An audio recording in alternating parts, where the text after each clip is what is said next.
Hello friends, welcome back to my YouTube channel. तो आज के इस वीडियो में मैं आपको बताने वाली हूँ कि यहाँ पे जो है मेरे पास आईसीआईसी बैंक की तरफ से जो है पर्सनल लोन का जो है प्री अप्रूव्ड ऑफर आया है। और इस प्री अप्रूव्ड ऑफर को मैं आपको जो है दिखाने वाली हूँ कि मुझे यहाँ पे लोन अमाउंट कितना मिल रहा है। तो यहाँ पे मुझे जो लोन अमाउंट मिल रहा है वो 3 लाख का मिल रहा है।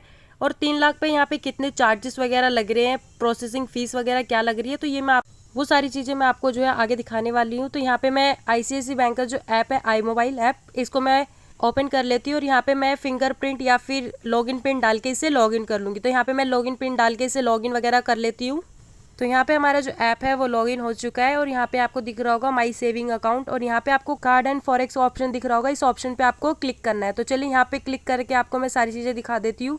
तो यहाँ पे मैंने जैसे ही क्लिक किया, यहाँ पे मेरा जो कार्ड है वो आ चुका है। तो यहाँ पे मेरे आईसीआईसी बैंक के 2 क्रेडिट कार्ड है जो आपको दिख रहे होंगे स्क्रीन पे। तो यहाँ पे मेरे पास जो है 2 टाइप्स के लोन जो है शो हो रहे हैं। पहला जो हमारा पर्सनल लोन है जो कि लोन ऑन क्रेडिट कार्ड है, और दूसरा हमारा जो लोन है ये हमारा है loan with in credit card, यानी आपके क्रेडिट कार्ड की जितनी लिमिट भी खाली रहेगी वो आपके अकाउंट में ट्रांसफ़र कर दी जाएगी। तो चलिए अब हम जो है आगे इसे अवेल नाउ पे क्लिक करके आगे चेक कर लेते हैं। तो यहाँ पे मैंने क्लिक कर लिया है। इसके बाद यहाँ पे आपके पास जो है सारी चीज़ें दिख जाएंगी। यहाँ पे लिखा हुआ है PLCC यानी पर्सनल लोन क्रेडिट कार्ड।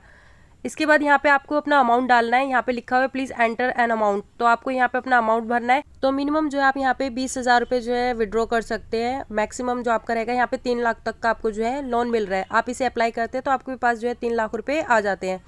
इसके बाद यहाँ पे मैं 3 लाख भर के दिखा देती हूँ आपको कि कितनी EMIs बनेगी और कितना आपको यहाँ पे प्रोसेसिंग फ़ीस और इंटरेस्ट वगैरह पे करना होगा। तो यहाँ पे मैंने जैसे ही 3 लाख रुपए भरे, उसके बाद यहाँ पे मैं मंथ सेलेक्ट करूँगी कि कितने मंथ्स के लिए मुझे ये लोन चाहिए। तो यहाँ पे मैं 12 मंथ्स को सिलेक्ट करके आगे प्रोसीड करूँगी। तो यहाँ पे मैं 12 मंथ सेलेक्ट कर लेती हूँ। तो यहाँ पे मैंने जैसे ही 12 मंथ सेलेक्ट किया, उसके बाद यहाँ पे जो हमारी प्रोसेसिंग फ़ीस लग रही है वो रुपये लग रही है और हमारा जो रेट ऑफ इंटरेस्ट है वो 14.99% है। तो अब चलिए हम यहाँ पे कैलकुलेट करके जो है EMI चेक कर लेते हैं कि हमारी जो EMI है वो कितनी बनेगी। तो हमारी जो EMI बन रही है वो 1 साल के लिए 27,077 रुपये बन रही है और यहाँ पे हमारा जो GST और अदर चार्जेस लग रहे हैं वो 5,026 रुपये लग रहे हैं। और यहाँ पे हमारी प्रोसेसिंग फ़ीस जैसे कि मैंने आपको बताया 3,000 रुपये लग रही है। तो यहाँ पे मैं इसको आगे प्रोसीड नहीं करूँगी। अगर आपको मिलता है ये लोन तो आप इसे आगे प्रोसीड कर सकते हैं। इन फ्यूचर अगर मैं प्रोसीड करती हूँ तो मैं उसका वीडियो बना के ज़रूर आपको दिखाऊँगी।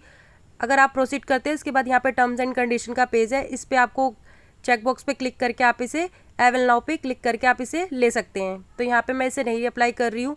अब मैं जो है आपको और भी अमाउंट दिखा देती हूँ। अदर अमाउंट पे आपके जो चार्जेस वगैरह है और आपकी EMI वगैरह कितनी बनती है, ये सारी चीज़ें भी मैं आपको बता देती हूँ अगर आप कम अमाउंट जो है लेते हैं। तो चलिए अब जो है हम 1 लाख रुपये पे देखते हैं कि हमारा जो 1 लाख रुपये EMI बनता है वो कितना बनता है और यहाँ पे हमारी जो प्रोसेसिंग फ़ीस है वो कितनी लगती है। तो चलिए यहाँ पे मैं 1 लाख रुपये जो है भर लेती हूँ। तो यहाँ पे 1 लाख रुपये भरने के बाद जो हमारी प्रोसेसिंग फ़ीस आएगी अभी कैलकुलेट होके आ जाएगी कि कितनी यहाँ पे हमारी प्रोसेसिंग फ़ीस लग रही है।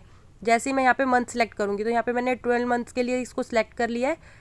तो यहाँ पे हमारी जो प्रोसेसिंग फ़ीस लग रही है वो 1,000 रुपये लग रही है।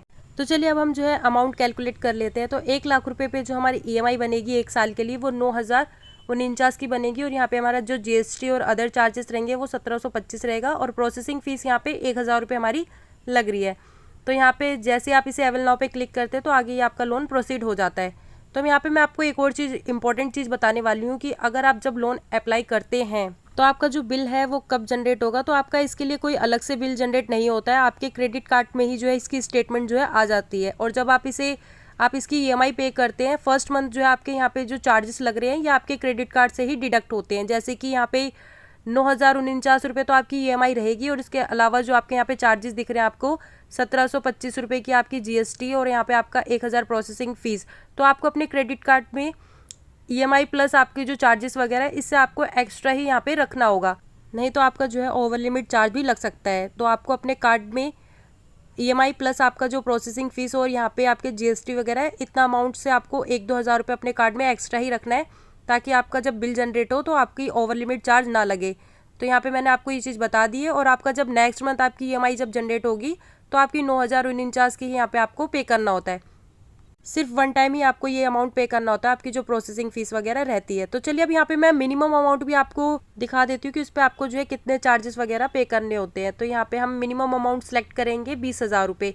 तो यहाँ पे हम 20,000 रुपये भर लेते हैं और इस पर हमारी जो प्रोसेसिंग फ़ीस है वो कितनी लग रही है और हमारी जो EMI है वो हम कितने मंथ की सिलेक्ट कर सकते हैं। तो यहाँ पे 20,000 रुपये मैं भर लेती हूँ। तो यहाँ पे मैंने 20,000 रुपये एंटर कर लिए। अब जो हम यहाँ पे सिलेक्ट टेन्योर सेलेक्ट करेंगे कि कितने मंथ्स के लिए हमें यहाँ पे EMI चाहिए। तो यहाँ पे मैं 6 मंथ्स का यानी 6 महीने का ही जो यहाँ पे सिलेक्ट करके देख लेती हूँ। तो यहाँ पे मैंने 6 मंथ सेलेक्ट कर लिया। यहाँ पे हमारी जो प्रोसेसिंग फीस लग रही है वो 200 रुपये लग रही है। अब चलिए हम यहाँ पे कैलकुलेट कर लेते हैं कि 6 मंथ्स में हमें कितनी EMI पे करनी होगी। तो चलिए कैलकुलेट अमाउंट पे क्लिक करके यहाँ पे हमारा जो EMI बन रहा है वो 3,486 का बन रहा है।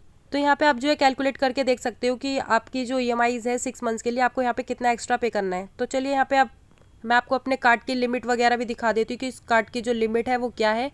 तो यहाँ पे आने के बाद यहाँ पे भी आपको ये ऑप्शन मिल जाएगा personal loan on credit card, और सेकंड जो है हमारा loan with in credit card limit. तो यहाँ पे भी आपको देखने को मिल जाएगा, यहाँ से भी आप जो है इसे अप्लाई कर सकते हैं। और एक मैंने आपको वहाँ पे भी ऑप्शन दिखाया था होम स्क्रीन पे।